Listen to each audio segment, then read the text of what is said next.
Welcome to this journey through one of the most disturbing cases recorded in the history of the United States. Before we begin, I invite you to leave in the comments where you're watching from and the exact time you're listening to this narration. We're interested to know what places and what times of day or night these documented accounts reach. The year was 1852, when the first accounts of strange echoes began to surface in the marshlands west of Charleston County, South Carolina. Local hunters would return from expeditions with stories of voices calling out in unison, always at dusk, always in the same haunting cadence that seemed to rise from the brackish waters. The voices sounded like children, they would say, but with a hollowness that made their skin crawl. For years, these stories were dismissed as the product of isolation and exhaustion, tales spun by men who spent too much days alone in the unforgiving wilderness. If you're enjoying the story and feel like helping the channel with any amount, please support us by clicking the thanks button and donating whatever you wish. This really helps the channel keep posting new stories. That changed when a land surveyor named Thomas Blackwood discovered what appeared to be makeshift shelters built among the cypress knees deep in the Congaree Swamp. According to county records dated April 12, 1854, Blackwood reported finding crude but ingenious structures fashioned from mud, reeds, and Spanish moss, small enough only to accommodate children or persons of diminutive stature. What troubled authorities wasn't just the discovery itself, but Blackwood's insistence that the structures appeared recently inhabited. The Tillman Plantation, one of the largest in the region, stretched for over 800 acres along the edge of the swamplands. Census records from 1850 show that Jacob Tillman owned 73 enslaved persons, among them a set of twins born in 1837. According to the plantation's ledger, recovered during a courthouse renovation in 1961, these twins were simply listed as male property, matching, acquired from the Savannah auction, cost $400 for the pair. No names were recorded. What makes this case particularly disturbing is the level of documentation that survived, coupled with the systematic erasure of identity that was standard practice on plantations throughout the South. These twins existed only as property on paper, their humanity reduced to a financial transaction, yet their presence would eventually cast a long shadow over the entire Tillman lineage. By all accounts, Jacob Tillman ran his plantation with ruthless efficiency. Local newspapers from the period describe him as a man of considerable standing and exemplary Christian values, though these characterizations came exclusively from publications known to defend the institution of slavery. A different picture emerges from the journal of Eliza Montgomery, wife of a neighboring plantation owner, who wrote in her private correspondence, "The methods employed on the Tillman property are spoken of in hushed tones, even among those accustomed to the necessities of maintaining order. There are sounds that carry across the fields at night that I dare not describe, even in this private account. The twins worked in the cotton fields from the age of 6, according to work assignment logs. What distinguished them, based on overseer records, was their uncanny ability to communicate without speaking, a trait that made the overseer, a man named Richard Barrett, deeply uncomfortable. In his quarterly report to Tillman from the summer of 1848, Barrett wrote, "The matched boys continue to perform adequately, though their silent communications cause discomfort among the other hands. When separated, their work suffers considerably. I recommend keeping them assigned to the same field despite my personal reservations about their influence." The Congaree Swamp that bordered the western edge of the Tillman Plantation was considered impassable by most, a labyrinth of waterways, quicksand, and dense vegetation that stretched for miles. Local indigenous knowledge held that there were hidden pathways through the swamp, but this information was closely guarded. What we know from archaeological studies conducted in the 1950s is that there were indeed seasonal paths that could be navigated by those with intimate knowledge of the landscape. On the night of July 26, 1850, during a violent thunderstorm that local newspapers described as a deluge of biblical proportions, something happened on the Tillman plantation that would never be officially documented. According to kitchen house gossip recorded years later by a former cook who had been interviewed by a folklore collector from Charleston in 1878, the twins had been caught attempting to teach younger children to read, an offense that typically resulted in severe punishment. What followed has been pieced together from fragments. An entry in the plantation punishment log simply notes discipline administered to matching male property for seditious activities. The medical ledger, kept by the local doctor who serviced 3 plantations in the area, recorded a visit to the Tillman property the following day, but contains only the cryptic note, advised against further application of salt to open tissues. Patient unlikely to survive regardless. That night, during the peak of the storm, the twins disappeared.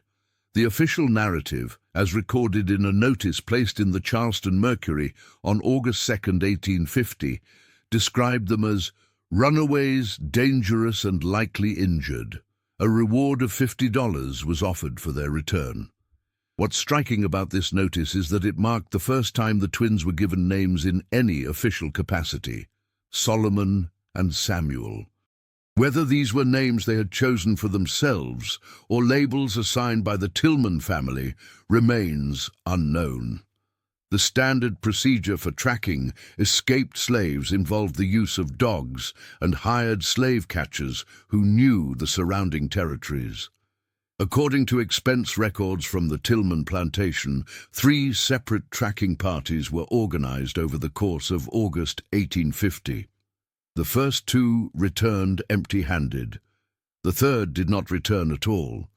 The disappearance of the 3rd tracking party, led by an experienced slave catcher named Jeremiah Holt and 2 of his associates, prompted the formation of a larger search group that included men from neighboring plantations. This escalation reflected not just the loss of property, but a growing unease about what exactly was happening in the swamp. According to a letter sent by Jacob Tillman to the county sheriff, dated September 10, 1850, the situation has grown beyond the matter of 2 escaped males and now involves the disappearance of 3 white men of good standing. I request official intervention, as this matter now concerns public safety rather than merely private property. The official search party, consisting of 12 armed men, ventured into the swamp on September 15th. They returned 3 days later with a strange account that was documented in the sheriff's official report, now preserved in the South Carolina State Archives. According to Sheriff William Holcomb, the expedition encountered evidence of human habitation deep within the swampland, in areas previously considered uninhabitable. Structures fashioned from natural materials were discovered, along with what appeared to be a system of elevated pathways constructed across the boggy terrain. Most disturbing was the discovery of items belonging to Mr. Holt and his associates, arranged in what can only be described as a deliberate display. The items included their weapons, boots, and personal effects, yet no trace of the men themselves was found. The dogs became unusually agitated in this area and refused to advance further. What happened next set in motion a chain of events that would eventually give rise to the legend of the Cotton Field Ghosts. Jacob Tillman, increasingly obsessed with the twins' escape and the subsequent disappearances, organized his own expedition into the swamp, bringing with him his oldest son, Jacob Jr., and 4 of his most trusted hands. They departed on October 3, 1850, equipped with supplies for a week-long search. Only Jacob Jr. returned, emerging from the swamp on October 10th, alone and in a state that the family physician described as acute nervous exhaustion. He was found by a fishing party along the swamp's eastern edge, his clothes torn and body covered in mud. According to the doctor's notes, the young man was unable or unwilling to provide a coherent account of the expedition's fate. He would say only that his father and the others were claimed by the swamp. For 3 months following his return, Jacob Jr. remained largely confined to his room in the family house, refusing visitors and speaking only to his mother and the house servants. During this period, according to household staff accounts collected years later, he insisted that the windows remain shuttered at all times and would become severely agitated at the sound of distant voices, particularly around dusk. In January 1851, Jacob Jr. finally provided a written statement to local authorities regarding the fate of his father and the others. This document, preserved in county records, is remarkable for its clinical detachment. The search party separated on the 4th day to cover more ground. I remained with my father and one other man. We heard what sounded like a child calling for help, and followed the voice deeper into the swamp. The terrain became increasingly difficult to navigate. At some point, I became separated from the others. Despite my calls, I received no response. After attempting to locate them for several hours, I was forced to make my way out alone, which took approximately 3 days due to disorientation. What makes this account particularly suspect is that it contradicts statements made by house servants who claimed to have overheard Jacob Jr. during what appeared to be nightmares in the weeks following his return. According to these accounts, he would call out about eyes watching from the water and voices that speak without sound. Most disturbing was his repeated reference to the twins standing together like one person. By the spring of 1851, the Tillman plantation had fallen into a state of noticeable decline. With Jacob Sr. presumed dead, ownership passed to his son, who showed little interest in managing the property. Neighbors reported that fields remained untended and discipline grew lax.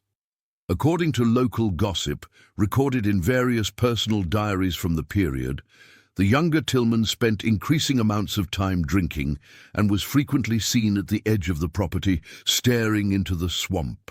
In June of that year, a series of unusual events began that would cement the legend of the twins in local folklore. Workers in the fields farthest from the main house began reporting sightings of 2 identical figures, watching from the tree line at the swamp's edge. These sightings always occurred at dusk, and always on days when Jacob Jr. was away from the property. According to testimonies collected by a journalist from the Charleston Courier who visited the plantation in July 1851, at least 7 different workers claimed to have seen 2 young men standing perfectly still and perfectly identical, wearing clothes made from swamp materials, their eyes reflecting light like those of swamp creatures. The journalist, a man named Edward Pemberton, initially approached these accounts with skepticism, attributing them to superstition and the general atmosphere of unease that had settled over the plantation. However, in his published article, which appeared on July 28, 1851, Pemberton wrote, "While this correspondent maintains a rational explanation exists for the phenomena reported on the Tillman property, I must in good conscience report that during my evening interview with the current Mr. Tillman, I myself observed what appeared to be 2 silhouettes at the edge of the swamp. When I directed my host's attention to this sight, he became immediately distressed and ordered the shutters closed and additional lamps lit, refusing to speak further on the matter." By the fall of 1851, the Tillman plantation had become a place of whispered rumors and growing fear. Workers began requesting transfers to other properties, something almost unheard of in the rigid plantation system. More troubling were the disappearances. 3 field hands vanished over the course of 2 months. In each case, the person had been assigned to work in the westernmost fields adjacent to the swamp. In each case, they were last seen as dusk approached. Jacob Tillman Jr.'s response to these disappearances was documented in a letter to the county sheriff dated November 12, 1851. I request that no official search be conducted for the missing property. The swamp has claimed them as it has claimed others. Further intrusion will only result in additional losses. This fatalistic attitude, combined with his increasingly erratic behavior, contributed to a sense that the Tillman plantation was somehow cursed. By December, production had fallen so significantly that creditors began expressing concern. According to bank records from Charleston, loans taken out against future harvests went unpaid, and by early 1852, the bank was considering foreclosure. The situation came to a head on the night of February 15, 1852. According to accounts from the house servants, Jacob Jr. spent that evening in his study, drinking heavily and writing what would later be described as a confession. Around midnight, he ordered a horse saddled and rode toward the swamp, carrying only a lantern and the papers he had been writing. He instructed the stable hand not to expect his return. The confession, which was discovered the following day on his desk, has been preserved in the South Carolina Historical Society archives. Parts of it were damaged by what appears to be water or some other liquid, but the legible portions provide a disturbing glimpse into the events of the previous year. What we did to those boys over the years was beyond the common cruelties of our institution. My father took a particular interest in breaking what he called their unnatural bond. They were separated, starved, subjected to trials that I cannot commit to paper even now. The night they escaped, they had been illegible section and were not expected to survive until morning. The document goes on to describe the expedition into the swamp. We found their settlement on the 6th day. It was unlike anything I had seen. Structures built above the water on stilts, connected by pathways visible only to those who knew where to look. The twins had created something impossible. They were not alone. We counted at least 12 others, all previously from our property, all reported as runaways or presumed dead. They had built a community in a place we thought uninhabitable. The most disturbing passage comes near the end. When they took my father, he was still alive. The twins approached him together, moving as one person, their expressions identical. They did not speak. They never spoke. But somehow, everyone knew what was to be done. I was spared only to deliver a message, though no words were ever spoken. The message was clear. The swamp is now their plantation, and we are not welcome. The final paragraph reads, I return to them tonight of my own accord. The watching has become unbearable. They stand at the edge of the property every evening now, visible only to me. Their eyes reflect the light like those of swamp creatures. They are waiting for me to join my father. Jacob Tillman Jr. was never seen again. In the aftermath, the Tillman plantation was sold at auction to cover outstanding debts.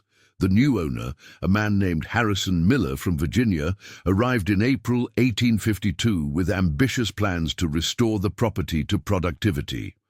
According to his business correspondence, preserved by his descendants and donated to the University of South Carolina in 1958, Miller was aware of the property's troubled history, but dismissed the stories as superstitious nonsense spread by lazy and ignorant workers. Miller's first action was to drain a portion of the swampland to expand the cultivatable acreage. Work began in May 1852 and immediately encountered problems. Equipment broke down frequently, workers reported unusual illnesses, and on 3 separate occasions, the drainage ditches that had been dug during the day were found filled in the following morning. By June, Miller's correspondence had taken on a different tone. There is something unusual about this place, particularly as it relates to the swampland. The locals refuse to work near it, especially in the late afternoon hours. I've had to bring in workers from elsewhere at considerable expense, and even they grow reluctant after a few days. Last week, our surveyor reported seeing two identical young men watching from the tree line. When approached, they reportedly retreated into the water and disappeared. The surveyor resigned that same day. In July 1852, Miller made what would prove to be a fatal decision. Frustrated by the ongoing resistance to developing the swampland, he organized a large-scale expedition to locate and destroy what he called the hidden settlement that harbors fugitives and fosters superstition. 20 armed men ventured into the swamp on July 20th. They carried enough supplies for a week and were under instructions to methodically search every possible location where people might be living. Only 3 returned, emerging separately over the course of 3 days. Each told a similar story. The group had become separated in the swamp despite their best efforts to stay together. They reported hearing their companions calling for help, only to find no one when they reached the apparent source of the cries. The most disturbing account came from Miller's foreman, who claimed to have glimpsed what he described as a thriving village built on stilts above the water, inhabited by at least 30 souls, with 2 identical young men appearing to direct the others without speaking a word. Harrison Miller himself was among those who never returned.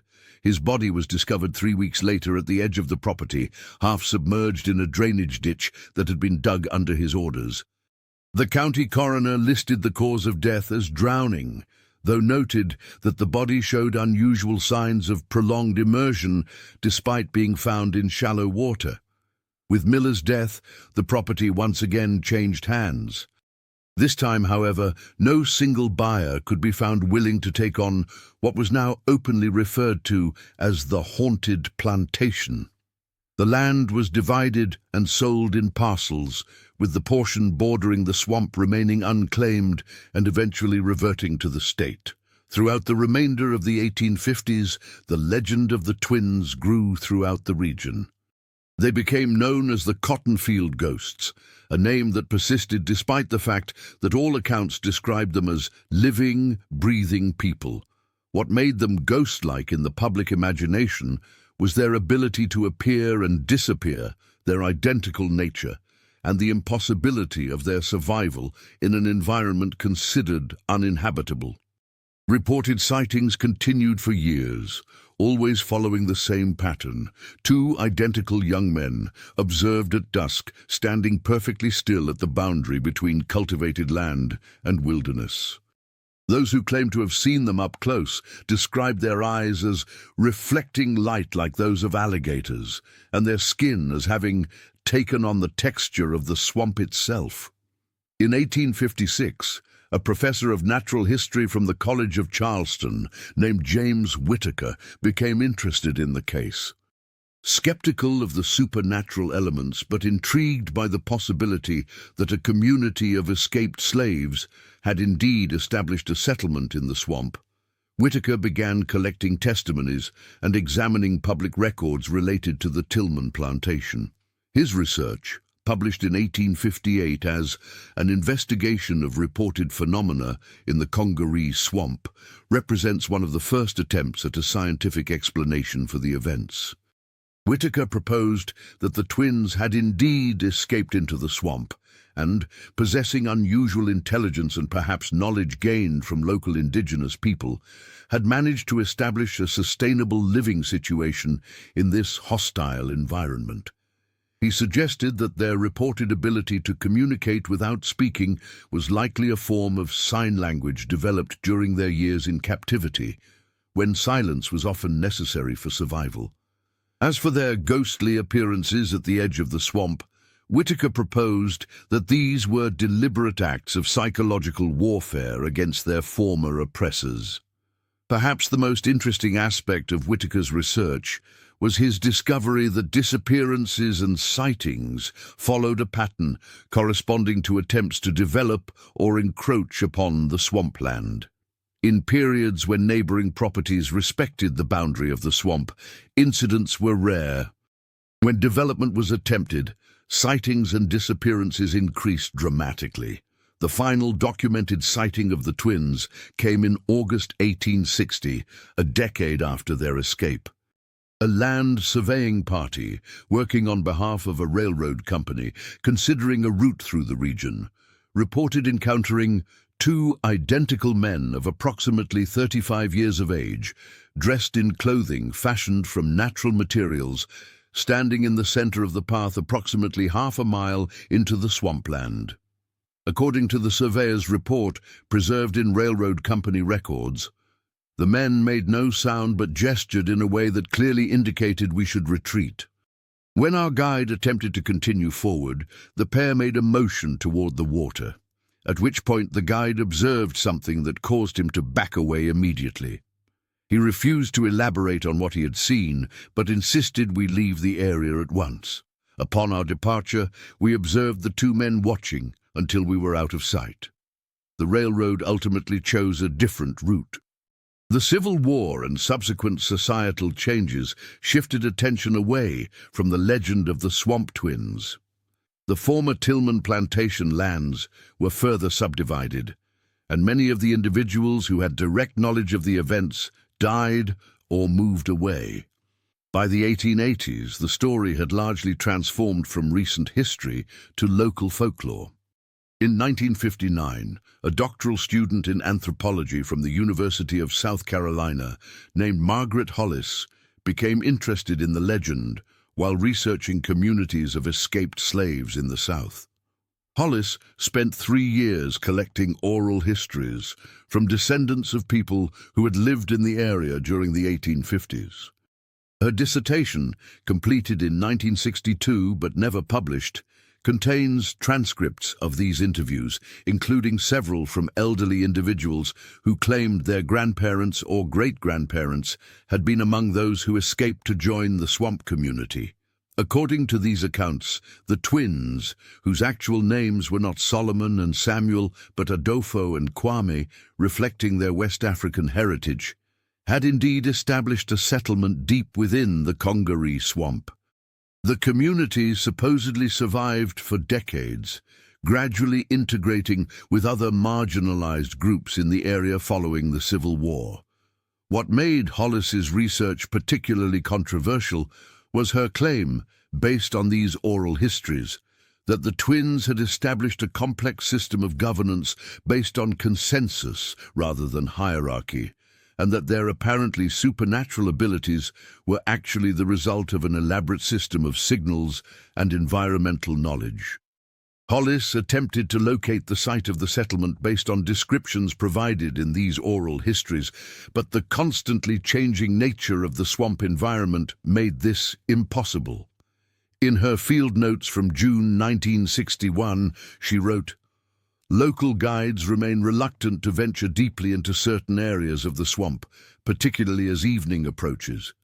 When pressed, they simply say that some places still belong to the twins and their people, even after all these years." The most tantalizing piece of evidence uncovered by Hollis came in the form of a photograph taken in 1891. Discovered in the personal collection of a family that had owned property neighboring the former Tillman plantation. The photograph shows a group of men standing in front of a rural church. At the edge of the group are two elderly black men who appear identical, their posture straight despite their apparent age, their expressions unreadable. The notation on the back of the photograph identifies the church, but not the individuals pictured. Hollis's dissertation advisor ultimately advised her to focus on more verifiable aspects of maroon communities in the South, and her research into the twins was relegated to an appendix. Shortly after completing her dissertation, Hollis accepted a teaching position at a university in California and never returned to the research. Her papers, including her field notes and copies of the photograph, were donated to the University of South Carolina archives following her death in 1968. Today, the Congaree Swamp is part of a national park. Rangers occasionally report that visitors ask about the twin ghosts, though the story has largely faded from popular knowledge. What remains is a protected wilderness that continues to guard its secrets, and perhaps somewhere deep within, the legacy of two brothers who refused to be property and created something that, to those who had enslaved them, seemed impossible, a place of freedom.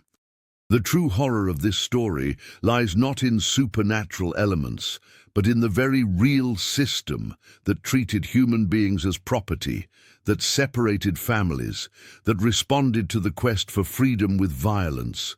It lies in the knowledge that for every documented case like that of the twins, there were thousands of others whose names and stories were systematically erased from history. The sounds that travelers sometimes report hearing in the Congaree as dusk approaches, voices calling in unison, then falling silent when approached, are attributed to birds or the wind moving through the cypress trees. Rangers assure visitors that the trails are safe and well maintained, but some local guides still refuse to enter certain areas as the light begins to fade. When asked why, they often give practical reasons: difficulty navigating in low light, the presence of wildlife that becomes more active at dusk. Only rarely will someone admit to the real reason: a persistent belief that some parts of the swamp still belong to those who claimed it as their own, who transformed a place of exile into a place of freedom, and who still stand watch at the boundary between their world and ours. In 1966, a historian researching disappeared settlements in the region reported a strange experience while camping near the former boundary of the Tillman plantation. In his field notes, he wrote, "As dusk fell, I observed what appeared to be two figures standing at the edge of the clearing, perfectly still and seemingly identical. When I called out, they retreated into the tree line. I followed, but found no trace. What struck me most was not fear, but a profound sense that I was the intruder, that I had ventured uninvited into a place where others had rightful claim. I packed my equipment that night and left at first light. Some histories, perhaps, are not meant to be documented by those who inherit the legacy of the oppressors. Perhaps the most fitting epitaph for the story of the twins comes from a poem written by an anonymous author in 1870, discovered in a collection of local folklore compiled by the Works Progress Administration in the 1930s. Two brothers born as one, divided by force, but never truly parted, found in water and darkness what was denied in light and land. They speak now without voices, watch without being seen, standing guard at the border between what was taken and what was claimed. Listen at dusk for their silence. It says more than our histories ever could."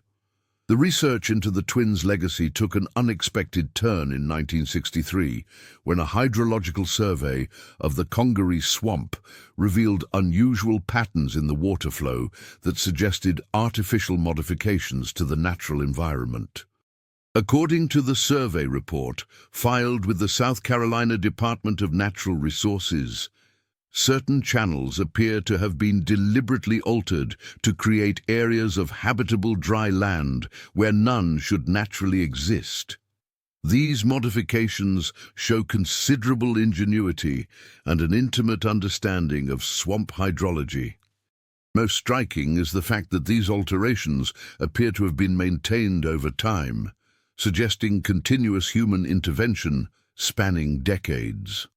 This discovery prompted a small archaeological expedition in the spring of 1964, led by Dr. Robert Thornton from the University of North Carolina. The expedition's stated purpose was to document evidence of historical habitation within the swamp, with a particular focus on potential maroon communities, settlements of escaped slaves who created independent societies in remote areas. According to the expedition's official report, preserved in the university archives, evidence of long-term human habitation was discovered approximately 3 miles into the swampland from the former Tillman property line. Artifacts recovered include modified tools, pottery fragments consistent with 19th century manufacture but showing unique adaptations to the swamp environment, and the remnants of what appear to be elevated structural supports. The most significant find, however, was discovered when the team began excavating what appeared to be a midden, a historical trash deposit. Among the discarded items were several personal effects that could be directly linked to the Tillman plantation, including a pocket watch with the initials JT engraved on the case, consistent with Jacob Tillman Sr. More disturbing was the discovery of what Dr. Thornton described as human remains, showing evidence of deliberate interment according to what appears to be a specific ritual pattern. The remains of 6 individuals were uncovered, all adult males, positioned in a circular arrangement around a central point. Further analysis of these remains, conducted at the university laboratory, indicated that all 6 had died of different causes, but all had been subjected to post-mortem practices that the report described only as consistent with certain West African funerary customs designed to prevent the spirit's return. The report noted that 3 of the individuals showed evidence of having been plantation owners or overseers, based on clothing fragments and personal items buried with them. According to notes in Dr. Thornton's field journal, which were not included in the official report, but were later found among his personal papers after his death in 1967, the arrangement of these burials suggests not merely disposal of bodies, but a deliberate ritual meant to establish boundaries. Local folklore specialists have suggested this pattern is consistent with traditional practices intended to create a spiritual barrier around a protected area. What's most unsettling is the evidence that these rituals continued well into the 1880s, long after the initial escape of the twins and the disappearance of Jacob Tillman. The expedition was scheduled to continue for another week, venturing deeper into the swamp toward what satellite imagery suggested might be the main settlement area. However, on April 27, 1964, a severe storm hit the region, flooding much of the swamp and forcing the team to evacuate. According to Dr. Thornton's records, during the evacuation, 2 team members became briefly separated from the main group.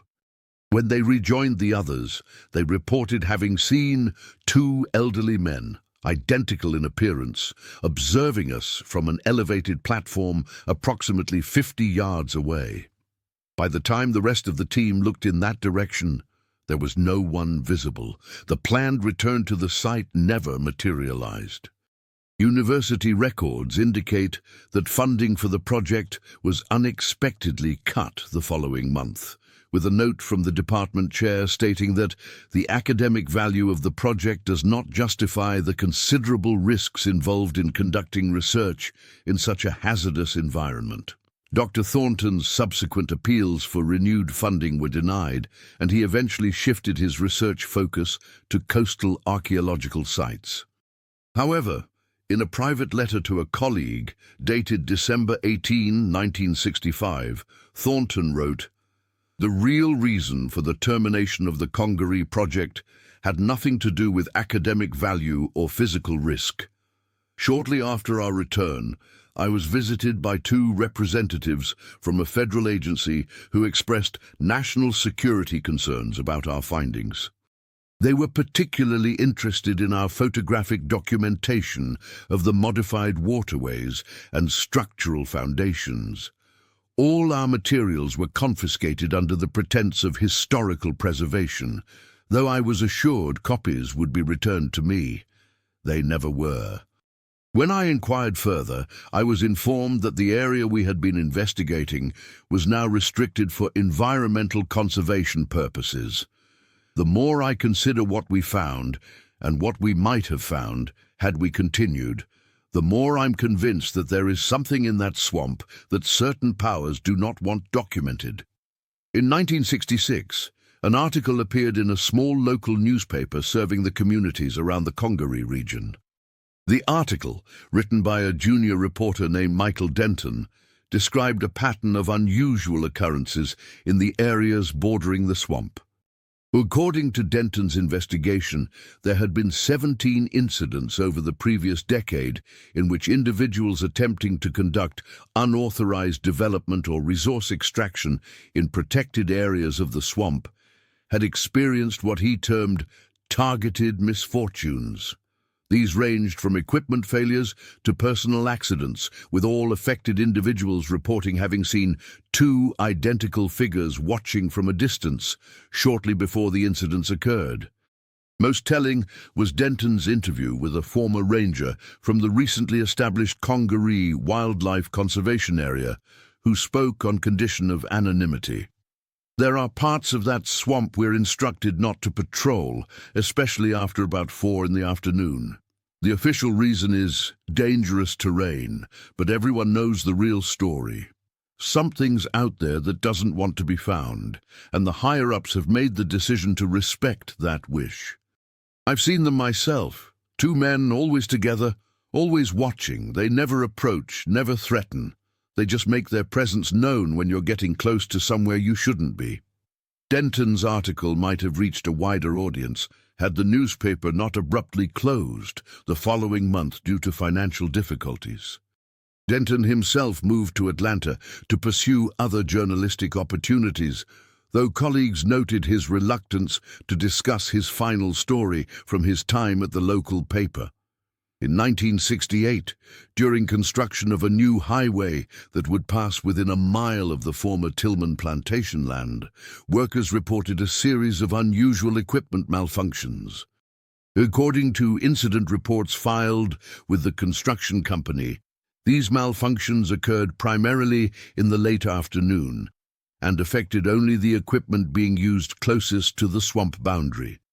Multiple workers resigned over the course of the project, citing unsettling experiences that most refused to elaborate on. One worker, however, provided a detailed statement to his supervisor that was included in the project records.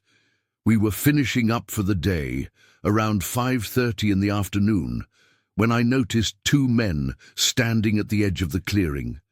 They looked identical, same height, same build, same clothing. What struck me was how still they were. When I pointed them out to my coworker, he said we should pack up immediately. As we were loading our equipment, I kept glancing over at them. They never moved, just watched us. The next day, we found our excavator partially submerged in a sinkhole that hadn't been there the evening before. The project manager decided to shift the highway route another quarter-mile east after that. The highway was eventually completed in 1969, though records indicate that the final route diverged significantly from the original plan, adding considerable cost to the project. The official explanation cited unstable ground conditions as the reason for the change. Throughout the 1970s, as environmental protection became a greater national priority, the Congaree Swamp received increasing attention from conservation groups. Their efforts led to its designation as a national monument in 1976, protecting it from further development. What's notable in the congressional testimony supporting this designation is the absence of any mention of the historical human habitation of the area. The swamp was presented solely as a pristine natural environment, with no acknowledgement of its role as a refuge for escaped slaves, or the community that oral history suggested had thrived there for decades. This omission did not go unnoticed by everyone. Dr. Elaine Johnson, a historian specializing in African American communities during the post-Civil War era, began researching the Congaree settlements in 1979. In her grant application to the National Endowment for the Humanities, she wrote, "There appears to be a systematic erasure of the human history of the Congaree Swamp, particularly as it relates to the community of formerly enslaved individuals who created an independent society there. This erasure serves to perpetuate the myth that such successful resistance to the slave system was impossible. when in fact we have substantial evidence that it not only occurred, but thrived for generations. Johnson's grant was approved, but her research faced constant obstacles. In her project notes from March 1980, she wrote, "Local informants who had previously expressed willingness to share family stories suddenly become reluctant when I arrive for scheduled interviews. Archives that had confirmed the availability of certain documents now claim they cannot be located. Most disturbing is the repeated warning I receive, always delivered obliquely, that some histories are better left unexplored." Despite these challenges, Johnson managed to compile significant evidence supporting the existence of what she termed the Swamp Nation, a self-governing community that had existed within the Congaree from approximately 1850 to the early 1900s. Her most compelling findings came from census records from 1870 and 1880, which showed unusual patterns in the reported population of certain rural areas bordering the swamp. According to her analysis, there is a statistical anomaly in which households on the swamp border report taking in distant relatives or elderly companions at a rate far exceeding the regional average. When these individuals are tracked through subsequent records, they often have no clear origin, but are frequently described as formerly from the South Carolina interior, a vague designation that could well indicate the swamp communities. Johnson also uncovered evidence that the twins had not merely survived, but had become influential figures in the broader community. In church records from a small black congregation established in 1868 near the edge of the swamp, there are multiple references to the brothers who speak as one, who would occasionally attend services, but more often sent representatives from the interior settlement. These records include a notation from the pastor dated 1873. "The brothers attended today for the wedding of young Sarah. As always, they spoke not a word during the service, but communicated their blessing in their own way. The bride seemed especially honored by their presence, as they rarely venture this far from their domain. They have aged visibly since last I saw them, yet they move with the same quiet strength. One cannot help but feel that they carry with them the very spirit of liberation that our people still strive toward." Johnson's research was never formally published. According to colleagues, she intended to compile her findings into a book, but the manuscript remained unfinished at the time of her death in 1984. The circumstances of her death, a single vehicle accident on a rural road near the Congaree, raised questions among some who knew her work.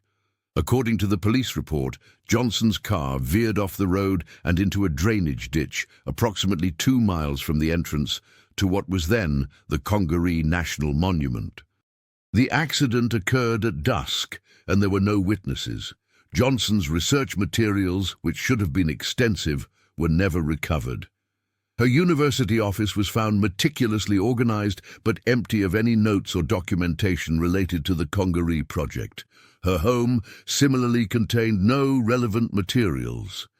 A colleague who had been working closely with Johnson told a local reporter that just a week before her death, Johnson had mentioned making a breakthrough discovery that would change our understanding of how resistance to slavery could succeed. The nature of this discovery remains unknown. In 1989, during an unusually severe drought that caused water levels in the Congaree to drop significantly, a group of hikers ventured off the marked trails and discovered what appeared to be the remains of an elevated structure deep within the swamp. According to their report to park rangers, we found wooden posts extending from the dried mud, arranged in a pattern that clearly indicated human construction. What was most interesting was that these posts showed tool marks consistent with 19th century methods, yet the wood itself was remarkably preserved, suggesting some form of treatment that protected it from normal decay. Park officials investigated the site but downplayed its significance, describing it as likely a hunter's blind or temporary shelter of relatively recent origin. No formal archaeological assessment was conducted, and within weeks, heavy rains had raised the water levels again, submerging the structure. When independent researchers attempted to locate the site later that year, they found that park maps had been revised, with the area in question now marked as a sensitive ecological zone with restricted access. Throughout the 1990s, as interest in African American history and the Underground Railroad grew, there were periodic attempts to investigate the legends surrounding the Congaree twins. These efforts consistently met with official resistance, justified on grounds of environmental protection, and unofficial obstacles in the form of local reluctance to discuss the topic. A pattern emerged in which those who pressed too persistently reported strange experiences: equipment malfunctions, disorientation in areas they knew well, and, most commonly, sightings of two identical figures observing them from a distance, particularly as daylight faded. In 1997, a graduate student named Thomas Williams, researching maroon communities for his doctoral dissertation, managed to interview several elderly residents from communities bordering the swamp. One interview, with a 93-year-old woman named Clara Jenkins, provided the most direct link yet to the original twins. According to the transcript of this interview, conducted on June 12, 1997, Williams: "Did your family ever mention people living in the swamp?"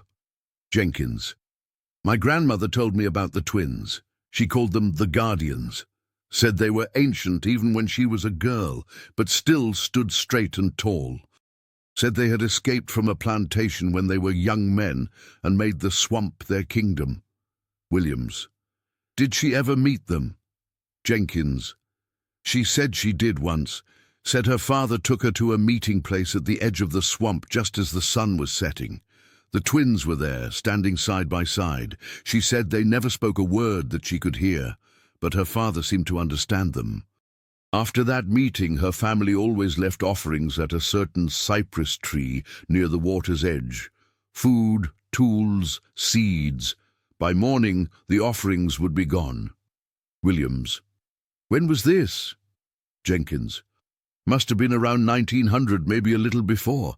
My grandmother was just a child. She said the twins would be over 100 years old by then if they were the same men from the stories, but nobody questioned it. Some said they weren't the same men, but their sons or grandsons who carried on the watching. Others said it was always the same too, protected by the swamp itself." Williams: "Do you believe they're still there?" At this point, according to Williams's notes, Jenkins fell silent for nearly a minute before responding. Jenkins: "Young man, some questions are invitations. Be careful what you invite into your life. But I'll tell you this. My grandson works for the Park Service. 2 years ago, he was helping with a survey deep in the restricted area. It was getting toward evening, and he stayed behind to finish some measurements while the others headed back. He said he felt someone watching him, turned around, and saw 2 old men standing on what looked like a walkway above the water. Identical men. They made a gesture telling him to leave, and he did. Never told his supervisors, just me. Next day, that whole section was flooded, though there hadn't been any rain. Williams attempted to follow up on this account by contacting Jenkins' grandson, but his request was declined. His subsequent application for a research permit to access restricted areas of the Congaree was denied by park authorities, who cited ongoing sensitive ecological studies in those zones. In 2004, during the digitization of historical records at the South Carolina Department of Archives and History, a technician discovered a previously uncatalogued collection of materials related to the Tillman plantation. Among these materials was a journal belonging to Elizabeth Tillman, wife of Jacob Tillman Sr., covering the period from 1848 to 1852. The journal had apparently been misfiled decades earlier within a collection of agricultural records, and thus escaped the attention of previous researchers. Elizabeth Tillman's journal provides a perspective on the events surrounding the twins' escape, that had not previously been documented. In an entry dated July 25, 1850, the day before the escape, she wrote, "Jay has gone too far this time. The matched boys were caught teaching letters to the little ones, and he has ordered a punishment that no Christian should witness, much less inflict. I spoke against it but was silenced as usual. The doctor has been summoned for tomorrow, though what medical attention could possibly suffice after such treatment, I cannot imagine. I pray for their souls and for Jay's, though I fear the latter is beyond redemption." Her entry from July 27th, the day after the escape, is equally revealing. "They are gone, and Jay is in a rage such as I have never witnessed. The storm provided cover for their flight. The storeroom was found pillaged, salt, tools, seeds taken. Jay insists they could not have gone far in their condition, but I am not so certain. There has always been something about those two that defied natural explanation, the way they worked in perfect harmony, without a word spoken between them, the way they seemed to know things before they happened. The other servants give them a wide berth, some out of fear, others out of respect. I cannot help but think their disappearance is God's judgment upon this house." Subsequent entries track the mounting obsession of her husband with finding the twins and the deterioration of the plantation's fortunes. In an entry dated October 2nd, 1850, she wrote, "Jay leaves tomorrow to search the swamp himself. I have begged him to abandon this pursuit, but his pride will not allow it. He speaks of the twins as if they have personally betrayed him, as if they were not driven to desperate measures by his own cruelty. Something has changed in him since their escape. He stands at the edge of the property in the evenings, staring into the swamp, as if expecting to see something emerge. Last night he claimed he saw them watching from the tree line, though Barrett saw nothing when sent to investigate." Her final entry regarding her husband, dated October 11th, 1850, reads, "Jacob Jr. returned alone today in a state beyond description. He will say nothing of his father's fate except that the swamp has claimed him. The others who went with them are also lost. I find myself unable to mourn as a wife should. Whatever befell Jay, in that place I cannot help but feel it was the natural consequence of a life built on others' suffering. The twins have exacted a justice that the law would never provide. The discovery of Elizabeth Tillman's journal provided new insight into the climate of fear that had surrounded the twins even before their escape, suggesting that their unusual bond and apparent ability to communicate without speaking had marked them as different in the eyes of both the enslaved community and their enslavers. Most significantly, the journal confirmed elements of the story that had previously been dismissed as folklore, particularly the twins' literacy and their role in teaching others, a dangerous act of resistance in a system that denied enslaved people education. The journal was made available to researchers in 2005, though access required special permission and on-site viewing only. Strangely, within months of its discovery, the journal was reclassified as being in too fragile a condition for regular consultation and was removed from public access pending conservation treatment. Requests to view digital scans were similarly denied on technical grounds.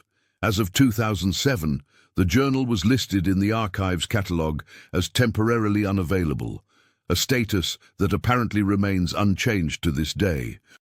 In 2010, during the planning phase for an expansion of the visitor facilities at what was now Congaree National Park, an environmental impact assessment revealed another potential archaeological site deep within a previously unstudied section of the swamp. According to the preliminary report, ground-penetrating radar indicated extensive subsurface structures consistent with human habitation, including what appear to be the foundations of approximately 20 distinct buildings arranged in a village-like pattern. The structures were estimated to date from the mid-19th to early 20th centuries. Rather than proceeding with a full archaeological investigation, however, the Park Service abruptly modified the expansion plans to avoid any disturbance to the area in question. The official explanation cited critical habitat for endangered species as the reason for the change, though the environmental assessment had not identified any such habitat in its initial findings. A Freedom of Information Act request, filed in 2011 by a historical preservation group seeking the full data from the radar survey, was denied on grounds of national security concerns related to critical infrastructure protection. This unusual justification prompted speculation among researchers and local historians that the site might contain something beyond historical significance, perhaps evidence that could still have legal or political implications regarding the treatment of escaped slaves and their descendants. In 2013, a local folklore researcher named David Munro began systematically collecting contemporary accounts of unusual experiences in and around the Congaree. Over a 3-year period, he documented 63 separate incidents involving sightings of 2 identical figures observed at dusk within the park boundaries or along its edges. The sightings followed a consistent pattern. The figures were always described as elderly but straight-backed, identical in every detail, and watching but not threatening. In every case, those who reported these sightings described an overwhelming sense that they should leave the area immediately, a suggestion they invariably followed. Munro attempted to identify patterns in where these sightings occurred, creating a map that suggested a roughly circular boundary within the park. Inside this boundary, park rangers rarely patrolled, and official trails either skirted the edge or were consistently reported as being temporarily closed for maintenance. When Munro presented his findings to park officials in 2016, requesting permission to conduct research within this zone, his application was denied. The official response stated only that the area in question was subject to unpredictable flooding and therefore unsafe for public access. Undeterred, Munro continued his research from the periphery. In an article published in a regional historical journal in 2017, he proposed that the twins had not merely escaped into the swamp, but had established a parallel society that existed alongside but separate from the surrounding communities. Drawing on census anomalies, oral histories, and the scattered archaeological evidence that had emerged over the decades, he suggested that this community had developed its own governance, agricultural practices, and social structures adapted to the unique environment of the swamp. Most controversially, Munro proposed that this community might still exist in some form. He pointed to the consistent reports of identical watchers, the protected status of certain areas within the park, and the reluctance of officials to investigate potential archaeological sites as evidence of what he termed an unacknowledged accommodation, an unofficial agreement to respect boundaries that dated back to the original twins. Munro's article attracted little mainstream attention but circulated widely among those interested in local history and folklore. In 2018, he was reportedly planning a book that would expand on his theories. However, in January 2019, Munro announced that he was abandoning the project and moving to Oregon for health and personal reasons. Attempts by colleagues to contact him about his research were met with polite but firm refusals to discuss the topic further.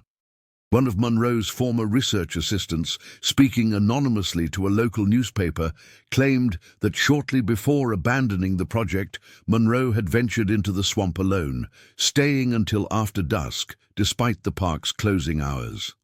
When he returned, according to this account, he was visibly shaken and immediately began making arrangements to leave the area. When asked what had happened, he would say only that he had received a message and that some histories belong to those who lived them, not to those who wished to study them. Today, the Congaree National Park remains a protected wilderness, celebrated for its biodiversity and pristine ecosystem. Official materials make no mention of the twins or the community they allegedly established. Park rangers, when asked about the legends, typically offer a standardized response about the rich folklore of the region, while emphasizing that many such stories have been embellished over time. Yet, the stories persist. Hikers occasionally report strange experiences, particularly as daylight fades. The feeling of being watched, glimpses of figures that disappear when approached, paths that seem to shift and redirect them away from certain areas. Most dismiss these experiences as tricks of light and imagination in an environment known for its disorienting qualities. Others leave with a sense that they have brushed against something that exists at the boundary between history and legend. Perhaps the most telling aspect of the twins' legacy is not what has been documented, but what remains obscured. The systematic gaps in the historical record, the abrupt ends to promising research, the protected zones within an already protected wilderness, all suggest a story that continues to resist full disclosure. It is as if the twins, having escaped one form of bondage, now seek to escape another, the bondage of becoming mere history, to be studied, categorized, and ultimately dismissed. For those who have encountered what they believe to be the Watchers of the Swamp, the experience often leaves a lasting impression, not of fear, but of having briefly witnessed a different kind of freedom. As one recent visitor wrote in an online forum dedicated to unexplained experiences, "I was hiking near dusk, I know against park rules, when I saw them, two old men standing perfectly still about 50 yards away watching me.